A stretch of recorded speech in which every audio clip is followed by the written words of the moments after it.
You go through the motions every single day, right? And maybe you're feeling like you're missing some kind of deeper connection or purpose. Your daily routine feels more like a checklist than a life. Wake up, coffee, commute, work, chores, sleep, and then do it all over again. But what if I told you that you're sitting on a spiritual gold mine you're completely ignoring? What if the key to a more meaningful life wasn't about adding more to your already packed schedule, but about discovering the sacredness hidden in the moments you currently write off as boring? Stick with me because I'm about to show you how ordinary moments, like your morning coffee or your drive to work, are actually secret opportunities for profound spiritual growth. We're going to uncover 6 ways to transform your daily routine into a series of sacred rituals that will ground you, connect you, and completely change how you experience your life. The biggest myth about building a spiritual life is that it's just another box to check. We think we need to find an extra hour we don't have for silent meditation, or read ancient texts we barely understand. But spirituality doesn't ask you to blow up your whole routine. It just asks for a small shift in your awareness. It's about learning to see the extraordinary in the ordinary. Think of it this way: your life is a landscape.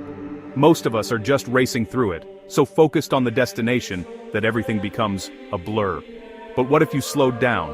What if you put on a different pair of glasses? You'd start to notice the details, the texture of a leaf, the real color of the sky, the warmth of the sun on your skin. The landscape itself hasn't changed, but your experience of it has. That's what we're going to do together. We're putting on a new lens, the lens of mindfulness, intention, and presence. Spirituality isn't about escaping the world, it's about engaging with it more deeply. It's a search for your own personal meaning. It's about recognizing that every single moment, no matter how small, holds the potential for connection. The goal is to infuse your existing life with meaning, not add more stress to it. So let's begin. Here are 6 practical, powerful ways to start mining that spiritual gold in your everyday life. The first sip, your morning anchor. How does your day really begin? For so many of us, it starts with a frantic grab for our phone, followed by a desperate lunge for the coffee maker. That first cup is usually chugged on autopilot while we scroll through notifications or start worrying about the day. But this moment is your first real opportunity. Tomorrow, I want you to try this. As you hold your warm mug, just pause for 30 seconds. Don't do anything else. Feel the warmth of the mug in your hands. Bring it to your face and really smell the aroma. When you take that first sip, don't just swallow it. Let the flavor rest on your tongue. Notice the taste, the temperature. In that tiny moment, you've anchored yourself in the present. You've turned a routine into a ritual. And then, attach one single thought of gratitude to it. Thank you for this moment of peace. Or, I'm grateful for the energy this will give me. By stacking a small spiritual practice onto a habit you already have, you make it effortless. You're not adding a new task. You're deepening an existing one. This one small act can set a peaceful, intentional tone for your entire day. Habit 2. The sacred commute, a pilgrimage of presence. The daily commute. It's often the most frustrating part of the day, just wasted time, stress, and impatience. But what if you reframed it? What if your commute, whether it's 5 minutes or 50, became your protected space for practice? This is your pilgrimage of presence. Instead of automatically turning on the rage-inducing news or a distracting podcast, make an intentional choice. Put on a playlist of calming music that connects you to a sense of joy. Find a podcast that offers guided meditations. Turn your car into a mobile classroom for your soul. Or, even better, try silence. Play a little noticing game. Notice 5 things you've never seen before on your route. The way the light hits a certain building, the different kinds of trees, the expressions on people's faces. Feel the steering wheel in your hands. Pay attention to the rhythm of your own breathing. This simple shift transforms a stressful chore into a centering experience, a pocket of peace in the middle of chaos. You'll arrive at your destination not drained and angry, but grounded and present in Salsa. Habit 3. The mindful meal, nourishing body and soul. We all eat multiple times a day, but how often are we there for it? Usually we're eating at our desks, in front of the TV, or scrolling on our phones. Food just becomes fuel, not a source of actual connection or pleasure. Mindful eating is a powerful spiritual practice, and it starts before you even take the first bite. Just take a second to look at your food. Acknowledge where it came from. The earth, the sun, the rain, and all the people who grew it, transported it, and prepared it. Take a silent moment of gratitude for this nourishment. Then, as you eat, use all your senses. Notice the colors, the textures, the smells. Chew slowly, savoring each bite and trying to pick out the different flavors. When you approach a meal this way, it's no longer just consumption. It becomes a feast for the senses and an act of gratitude. It connects you to the earth, to your body, and to the present moment.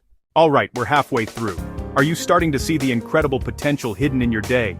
If this idea of transforming your habits feels powerful, you might want to check out my video on building a spiritual morning routine. But for now, let's get back to uncovering the gold in the rest of your day. Habit 4. The sacred chore. Washing dishes, folding laundry, vacuuming. These are the tasks we dread, the definition of mundane. We rush through them, just trying to get them over with. But as the Zen master Thich Nhat Hanh said, the idea that doing dishes is unpleasant can only happen when you aren't really doing them. These simple repetitive tasks are perfect opportunities for what's known as meditation in motion. The next time you're standing at the sink, turn everything else off. Focus only on the task. Feel the warm water on your skin. Watch the soap bubbles form and pop. Enjoy the simple, satisfying process of making something dirty clean again. Don't think about what's next. Just be fully present with the doing. When you're folding laundry, notice the different fabrics and the lingering warmth from the dryer. When you're cleaning, see it as an act of bringing order and peace to your space. By immersing yourself in these chores, you quiet the endless chatter in your mind. The task itself becomes a form of meditation, bringing a sense of peace to something you once saw as a burden. Habit 5. The digital sunset. Let's be real, we are glued to our screens. Our phones are with us from the moment we wake up to the second we fall asleep. This constant stream of information leaves us feeling anxious, fragmented, and disconnected from our own thoughts. Creating a digital sunset is a powerful, modern spiritual practice. Choose a time each evening, maybe an hour before bed, and declare it sacred, screen-free time. Put your phone, tablet, and laptop away, out of sight. This creates space for your mind to unwind and your soul to breathe. In this quiet, you can read an actual book, you can journal, write down your thoughts, your fears, or what you're grateful for. You can talk with a loved one without any distractions. Or you can simply sit in silence and check in with yourself. Reclaiming your attention from the digital world is a profound act of self-care. It allows you to end your day not in a state of scattered anxiety, but in a state of intentional peace. Habit 6. The compassionate close. Many spiritual traditions end the day with reflection, but this isn't about judging yourself or listing all your failures. It's a gentle, compassionate review. Before you go to sleep, just take 2 or 3 minutes to look back on your day. Ask yourself 2 simple questions. First, where did I feel most alive today? What brought me a moment of joy or peace? It could be as small as the taste of your coffee, or a kind word from a stranger. Acknowledging this helps you build a mindset of gratitude. Second, ask, where did I feel out of step with myself? Was there a moment I wasn't the person I wanted to be? The key here is zero judgment. This isn't about shame, it's about gentle awareness. Acknowledge it, and then set a quiet intention to bring a little more patience or kindness to a similar situation tomorrow. This practice is about growth, not perfection. It ends your day with grace, not criticism.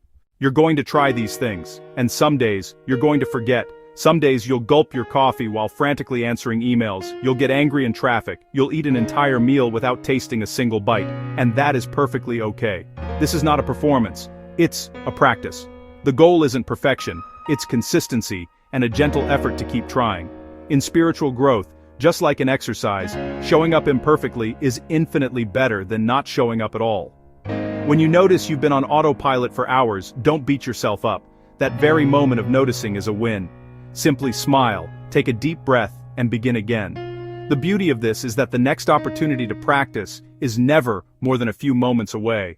Your life doesn't need a radical overhaul to be spiritually rich. The gold isn't in some far-off monastery or on a silent retreat. It's right here, hidden in plain sight, in the rhythm of your everyday existence. It's in your morning cup, your drive to work, the food you eat, and the chores you do. So stop waiting for some big, transformative lightning bolt to strike. Start finding the sacred in the small moments that are already here. It's not about adding more to your life, but about bringing more of yourself, your awareness, your intention, and your heart to the life you're already living. So here's my challenge to you. This week, don't try to do all 6, just pick one.